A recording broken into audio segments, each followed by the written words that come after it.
दृष्ट अदृष्ट, अहलौकिक और पारलौकिक, श्रुत अश्रुत, सुने हुए और ना सुने हुए संपूर्ण पदार्थों से, भोगों से बिल्कुल घृणा हो जाती है। क्योंकि अंदर रस मिला, निज सुख बिन मन होए कि थीरा। जब अंदर पर भगवान का आनंद मिला, प्रभु का आनंद मिला, तो अब उसको जो प्राप्त भोग हैं उनसे, जो अप्राप्त भोग हैं उनसे, जो दिखाई दे रहे हैं, जो नहीं दिखाई दे रहे, जो इस लोक के, जो परलोक के, जो सुने हुए, जो देखे हुए, सबसे उसका वैराग्य हो जाता है, स्पृहा रहित हो जाता है, कोई इच्छा नहीं रहती।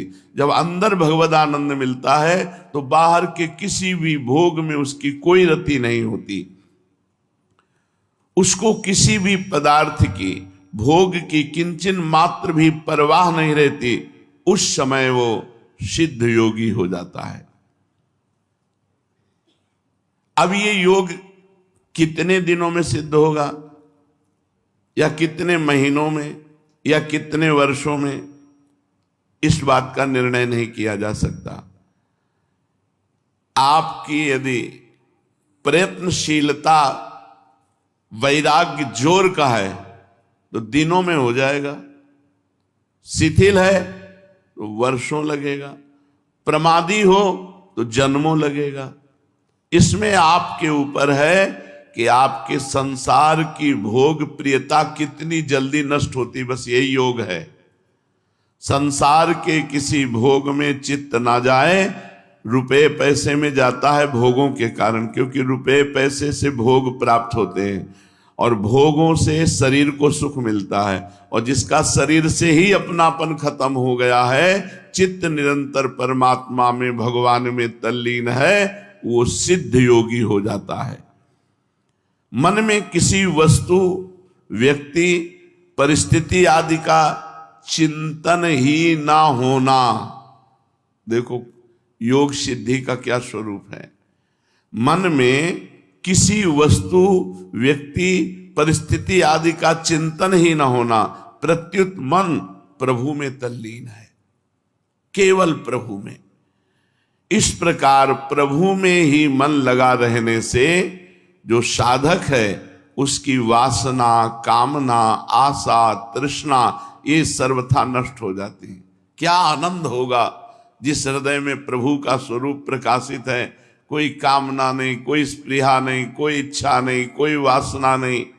इतना ही नहीं, वो जीवन निर्वाह के लिए उपयोगी पदार्थों की आवश्यकता भी नहीं मांगता, जीवन निर्वाह की भी परवाह चली जाती है। अब भगवान जैसे निर्वाह करें, उसके मन में किसी भी वस्तु आदि की किंचन मात्र भी चाह नहीं रह जाती, तब वो सिद्ध योगी हो जाता है। कैसी स्थिति होती है उसकी? स्वरूप में स्थित हुए जो योगी है उसकी चित्त की स्थिति कैसी होती है?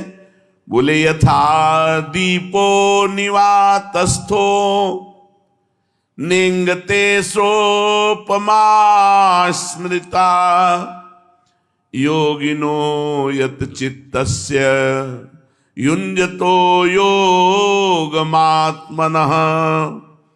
जैसे एकांत स्थान में दीपक रखा हो जहां वायु का प्रवेश न हो और दीपक की लौ एक तार जल रही है।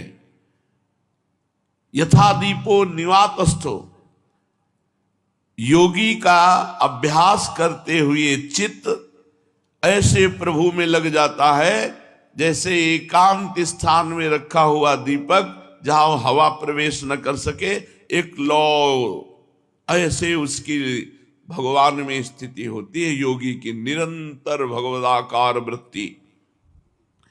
जैसे सर्वथा स्पंदन रहित वायु के स्थान में रखे हुए दीपक की लौ थोड़ी भी हिलती डुलती नहीं है, ऐसे ही जो साधक अभ्यास करता है, जिसका मन प्रभु में इतना लगा है, चित्त वश में है, दीपक की लौ की तरह साधक की उपमा दी गई है चित्त की, तदाकार वृत्ति।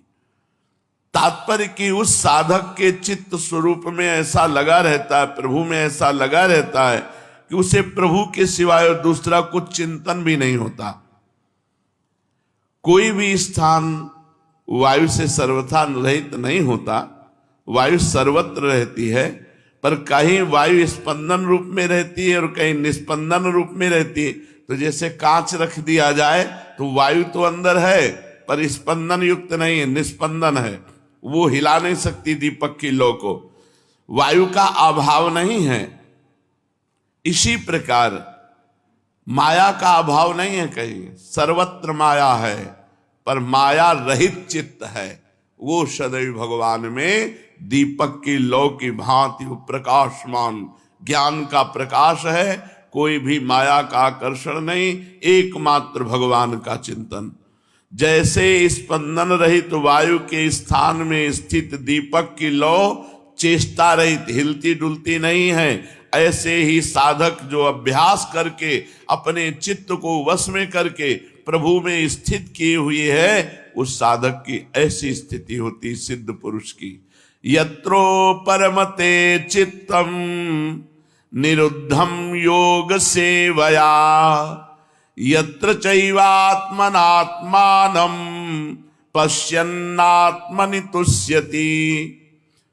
योग सेवया, जो साधक साधना कर रहा है तो जिस समय उसकी ये निरुद्ध अवस्था होती चित्त की, आपने निरुद्ध अवस्था को सुना, निर्विकल्प समाधि, उठते बैठते चलते फिरते खाते पीते हर समय भगवदाकार वृत्ति, इसे निरुद्ध अवस्था कहते हैं। उपरमते, वो सबसे उपराम हो जाता है, कहीं उसकी कोई रति नहीं होती। जिस अवस्था में स्वयं अपने आप से अपने आप को देखता हुआ अपने आप में ही संतुष्ट हो जाता है, उस अवस्था को सिद्ध पुरुष कहते हैं। साधक को मन को केवल प्रभु में लगाना है, ये धारणा करनी पड़ेगी। हमें एक ही कार्य है, मन को प्रभु में लगाना है। वो पाठ करके, सेवा करके, नाम जप करके, कीर्तन करके, जप करके, ध्यान करके, जैसे भी है, हमें मन को हर समय प्रभु में लगाना है, ये धारणा होती है। जिस साधक को भगवत प्राप्ति का लक्ष्य है, जिसके मन में ये बात आ गई है कि मैं भगवान का, भगवान मेरे, और जिसके एक धारणा हो गई है कि मेरा एक ही काम है, मन को प्रभु में लगाना, ऐसी धारणा होने के बाद प्रभु के सिवाय दूसरी कोई वृत्ति पैदा भी हो जाए तो एक क्षण में उसकी उपेक्षा कर देता है, क्योंकि उसकी धारणा है चित्त को, मन को प्रभु में लगाना। अगर प्रभु में लगाते समय कोई साइड में वृत्ति आ जाती, भूत का चिंतन, भविष्य का चिंतन, भोगों का चिंतन, तो उसका लक्ष्य है प्रभु में मन को लगाना, इसलिए उसकी तरफ ध्यान ही नहीं देता। बहुत खास बात है, जब हम मन को प्रभु में लगाते हैं तो हमारा मन सांसारिक भोग वासनाएं, वर्तमान की व्यवस्था की चिंता, भविष्य की चिंता, भूत की चिंता, ये सब प्रकट करता है। हमको जैसे पागल आदमी की बातें नहीं सुननी है, ऐसे मन की बातें सुननी ही नहीं। मन बोलता रहे, कोई मतलब। साधक परेशान इसलिए हो जाता है कि मन में उसकी बहुत ममता है, जो मन कहता है उसको बहुत एकाग्रता से सुनता है और वही करना चाहता है, क्योंकि मन उसको अशांत कर देता है। हमें सुनना ही नहीं मन की। साधक का कार्य है केवल मन को प्रभु में लगाना, बस। अब वो क्या बोल रहा है, क्या चाह रहा है, क्या मांग रहा है, सुनना ही नहीं। पागल आदमी है। जैसे पागल आदमी की बातें नहीं सुनते, ऐसे अपने पागल मन की बात नहीं सुनते। ये कुछ भी बोलता है, कुछ भी चाहता है, कुछ भी भोगना चाहता है। तो साधक क्या करता है कि मन की उपेक्षा करके, उससे हटा करके चित्त को बार बार केवल भगवान में लगाता है। जब मन का प्रवाह केवल भगवान में ही लग जाता है, तब उसे कहते हैं ध्यान। अब ध्यान परायण है, बार बार हटाते हटाते मन अब लग गया। उबो मत, उबने से योग सिद्ध नहीं होता। उकताए हुए पुरुष को योग जल्दीबाजी से, आराम आराम से मन को बार बार प्रभु के नाम में, रूप में, लीला में लगाओ। जहां भागे उसको फिर हटा के लाओ। जब ये सलाह देने लगे गंदी बातों की तो मानो पागल आदमी बोल रहा है।